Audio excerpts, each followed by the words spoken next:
And this is a question that people should consider when they discuss the United Nations today, right this minute. Not the idealistic dream that somebody's talking about, but the reality of the UN, which may well be a nightmare. Ask yourself this question: should the destiny of Israel, or any nation, be turned over to the United Nations? Remember, the United Nations has censored Israel at least twice. I have here a folder from the United Nations Association, and in here they discuss Suez, 1956.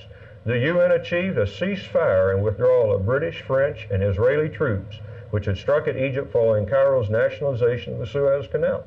Actually, had there not been a United Nations and had the U.S. stayed out of it, we would not have the problem in the Mideast today. There may have been a brief war then. By preventing what would have been a brief war, we have seen the prolongation of a war. We have seen a conflict of oil and our own interests there. We see a problem that many of the Arab nations, like Egypt, are nothing but Soviet satellites, and the very future of Israel could not even exist, possibly, if it were turned over to the UN.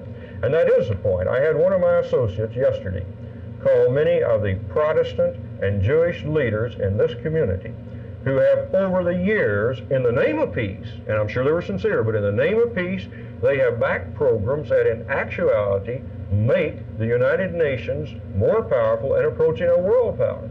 Yet many of these same leaders will not now say we should turn over the destiny of Israel.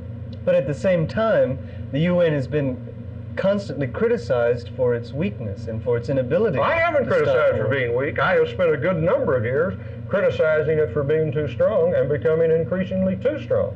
I do not choose, and I do not think it's wise for this nation, or Israel, or for that matter, any other nation, Arab or otherwise, to in any way give up its sovereignty to the United Nations.